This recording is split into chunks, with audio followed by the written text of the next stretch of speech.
The question is that the address be agreed to.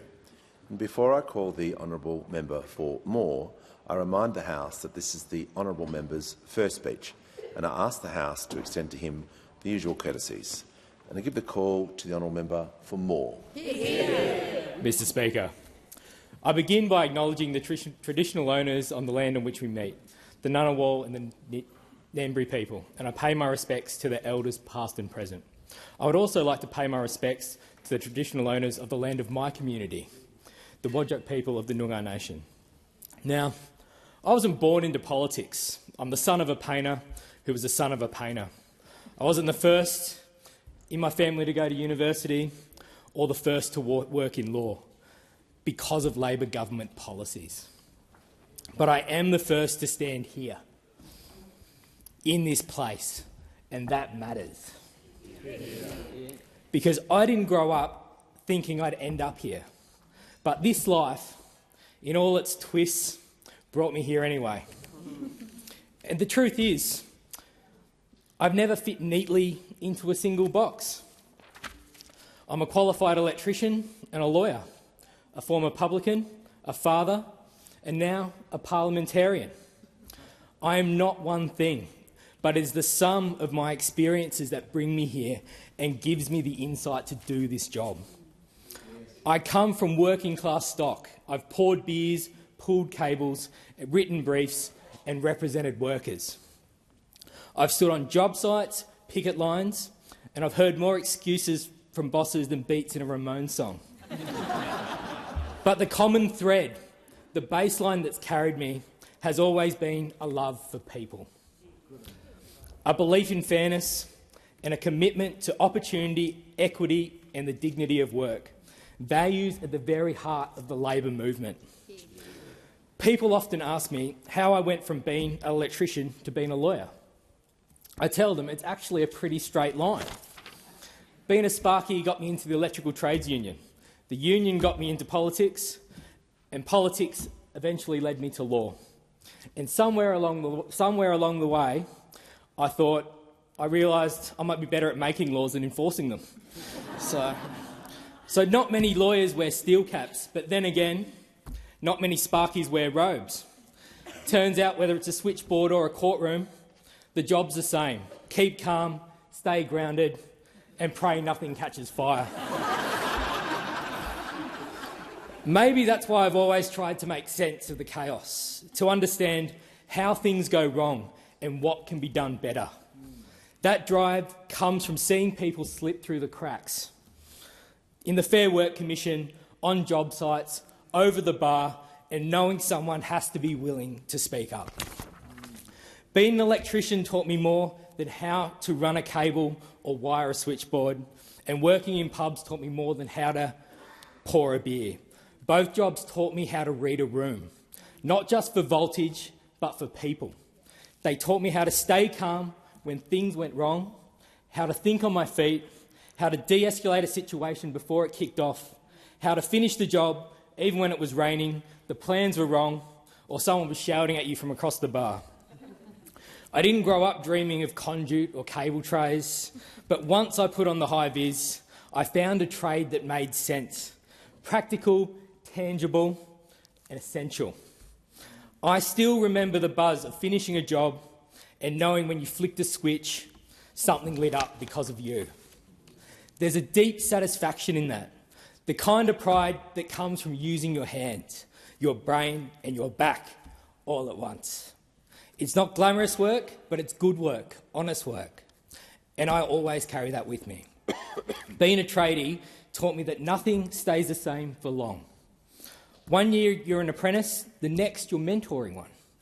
One week you're on night shift, the next you're looking for a new contract. Change isn't a theory in industry, it's reality. You learn to adapt or you don't last. That ability to change course, to take a risk, back yourself and try something new is something we don't talk enough about in politics, but it's baked into the lives of working people. Whether it's retraining, recovering, starting over, or just picking yourself up and turning up again on Monday, that's resilience. I've met sparkies who've become small business owners, painters who became nurses, publicans and chefs who become teachers. There's no straight line through life, and we should stop pretending there is. And I'm standing here because I took a few detours. I've changed careers, cities, and expectations. I've gone from live wires to legislation, from wiring offices and minds to writing laws, and every shift, every fork in the road added to something to who I am. Because your story doesn't have to be polished or perfect to be powerful. Before I found politics or even law, I found music, particularly alternative music, the soundtrack of share houses, long drives and cheap guitars. It didn't always offer solutions, but it made you feel seen. That music has shaped how I've seen the world. It gave working class kids like me a voice, even when no one else was listening. Mr. Speaker, in preparing for today, I kept returning to a lyric from Everclear. The hand you hold is the hand that holds you down. It's a confronting line, but it's always stayed with me. Because sometimes the people or the systems that claim to support you are the same ones holding you back. And recognising that, learning to stand up anyway, is how many of us from working class backgrounds find our voice. It's how we learn to fight for something better. Years later, I found another kind of anthem in an unlikely place. Now, I'll be honest, I never listened to a musical until I met my partner Claire. But she introduced me to Hamilton, the perfect crossover of great music and great politics. A story about someone who wasn't meant to be in the room but wouldn't take no for an answer. But there's a lyric that stayed with me ever since. I'm not throwing away my shot. This is my shot to fight for my community of Moore. A community that stretches along Perth's northern corridor, from Trigg in the south to Iluka in the north, a stretch of coastline patrolled by volunteers from our local surf life-saving clubs at Trigg, Sorrento and Mullaloo. Our community spirit isn't just in the sand, it's in the suburbs. It's a region defined by families juggling work, school runs and weekend sport. A place where ambition is measured in early starts, late finishes and long drives to footy training and back. A community built on hard work, hope and determination to give the next generation more than we had. Its spirit is old school. Help your neighbour, back your mates, speak your mind. Joondalup is the urban heart of Moore. It's a city that grew from vision, shaped by planning, migration and opportunity. For decades, it has been a place where new suburbs have rose from the bush and new Australians built their lives. There's a time capsule buried near the train station. It was buried in 1999 and it's to be opened in 2029. But this is a reminder of just how fast the future arrives and how bold the original dream was. That capsule reminds us, though, that bold ideas take time, but they also take commitment. We owe it to the people who planted those dreams to see them realised. I see the future for Joondalup as a cultural capital, a city that doesn't just house people, but a place that inspires them, a place where kids can learn, play and perform, a home for live music, local talent and big ideas. We must turn the Joondalup Performing Arts and Cultural Centre into reality, a venue that will put our city on the map for every touring band and school orchestra. Music, theatre, libraries, these are bridges between people. Culture is infrastructure too. The stages on which identity is built, because culture isn't just something we consume, it's something we create. And it doesn't belong to the elite. Some of the most honest stories ever told came from local pubs and backyard jam sessions. More suburbs have their own voice, raw, honest and full of life. It's time we gave them a proper mic, a proper stage, not just in backyards or pubs, but in venues worthy of the talent we're growing, so the next generation doesn't have to leave Joondalup to be heard. My family's pubs gave music a home, a stage, a sticky carpet, a chance to be heard. That's where my mum's going, oh no. But that's where I learned music isn't just entertainment. It's protest, it's poetry, it's belonging. Music taught me to question authority, to speak out to feel. Songs remind me that we don't just govern with laws, but with stories. Music has been the highway of my life, and now in this place, I get to help build the on-ramps so others can find their way. I want kids in Connolly to pick up guitars. I want teenagers in Duncraig to choreograph dance routines. I want mural art in Craigie, punk gigs in Heathridge and poetry in Padbury. I want working class kids to see their own lives reflected on stage, not just once a year, but every weekend. Every life has off notes, and sometimes those are what gives a song its power. At 25, just before starting my electrical apprenticeship, a routine pre-work medical found something wasn't right. They told me to follow up my GP, who sent me for more tests and referred me to Professor Neil Boudville. That's when I first heard the words chronic kidney disease. I'd barely picked up a set of tools, and already I was carrying a health condition that shadowed me for more than a decade and led me to having a kidney transplant in 2020. I wasn't special, I wasn't lucky, I was just lucky. Lucky to have the support of a great family, lucky to have Medicare, lucky to live in a country that didn't put a price on my future. That's why I will always defend Medicare. Yeah. But health isn't the only battle working people face. We continue to see apprentices treated poorly, pushed too hard, paid too little, left without support. They're vulnerable and some people exploit that. I've stood beside apprentices who were threatened when they raised safety concerns or too scared to say they didn't understand a task. That's not training, that is exploitation. And every time we fail an apprentice, we fail our future. If we want a country that builds things, fixes things, invents things, it starts with backing our apprentices, not breaking them. I believe in public education. I believe in a strong union movement. I believe in workplace rights, fair wages, free TAFE and safe jobs. I believe in art, in music, in laughter, and to the horror of my staff, dad jokes. I've been part of campaigns where we've changed safety procedures after an injury. I've represented health and safety reps who've stopped unsafe work. I've stood with families after injury, illness and injustice and then gone home to change nappies at 3 a.m. because I'm a dad before I'm anything else. People ask why I ran. The truth is, once you've stood beside someone on the worst day of their life after a workplace death, a failed workers' comp claim or a wrongful dismissal, it's hard to unsee that. It gets in your blood. I didn't run because I wanted to be a politician. I ran because I've seen too many people get shocked by the systems that were meant to shield them. I couldn't keep drawing up briefs and crossing my fingers. I was tired of trying to restore power without the switchboard. I didn't want to just survive the system. I wanted to rewire it. I know people say politics will change you, and maybe it will, but I'd rather try and fail than never try at all. And as Hamilton put it, legacy. What is legacy? It's planting seeds in a garden you never get to see. I'm here for that garden. Full of song, fair go, and opportunity. For my kids, for yours, for the next band that plays in Joondalup. For the kid in Edgewater who dreams of studying medicine. For the worker in Belden who just wants a fair deal. For 35 years, Moore hasn't had a Labor member. That ends now. There weren't many people who thought I could win Moore back. In 2022, I was almost good enough. But here I am, and I'm not going away.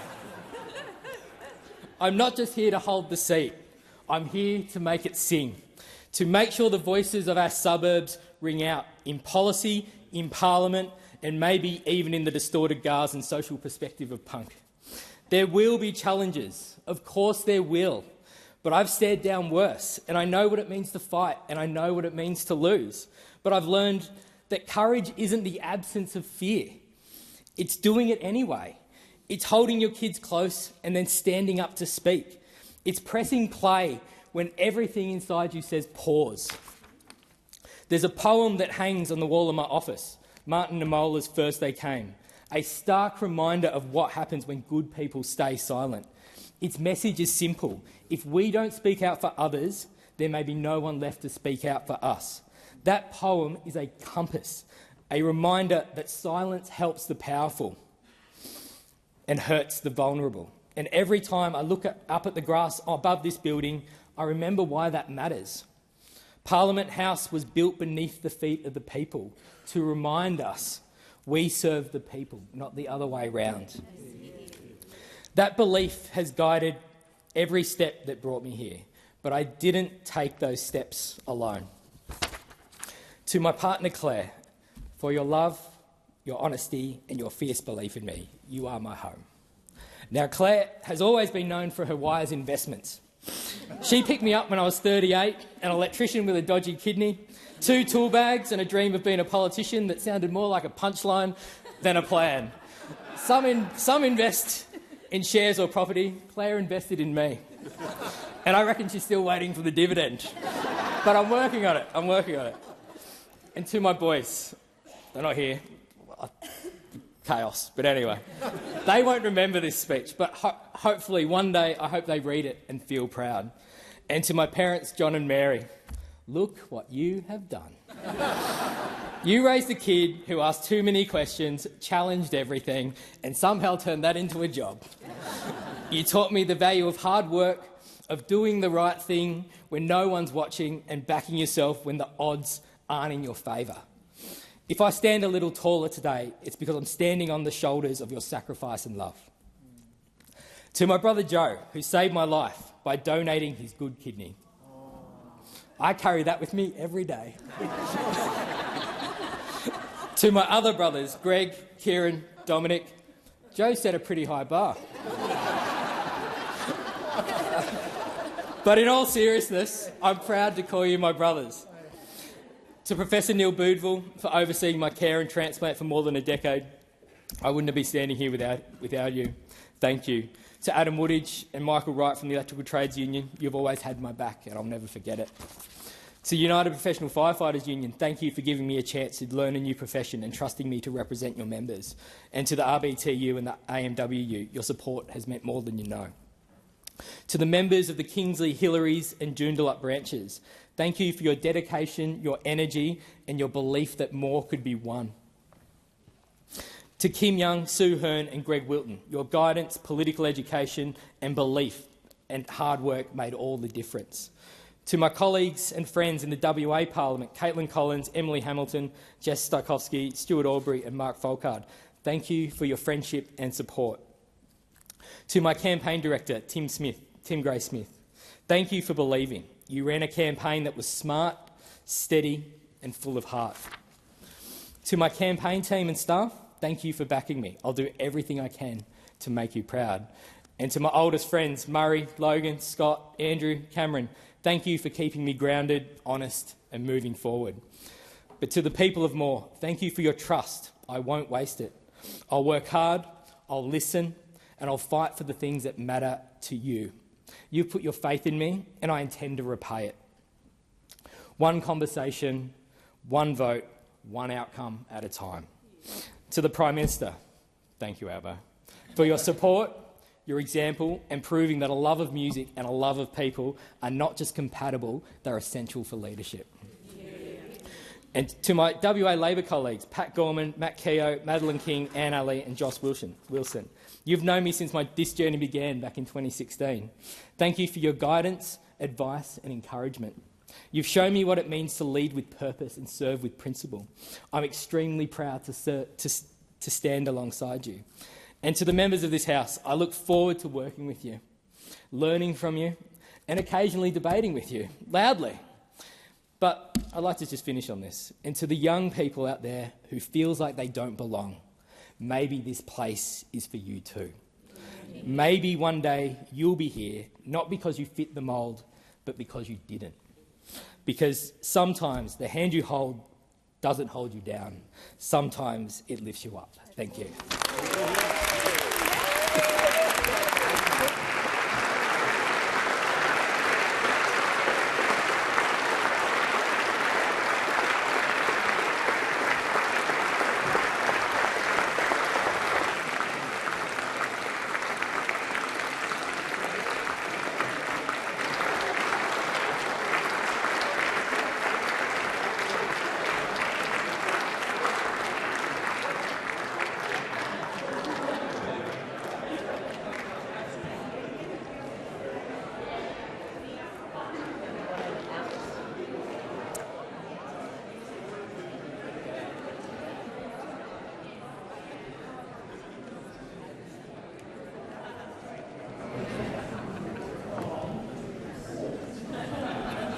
Good speech, wasn't it? It's funny.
If members can take their seats as quickly and as quietly as possible.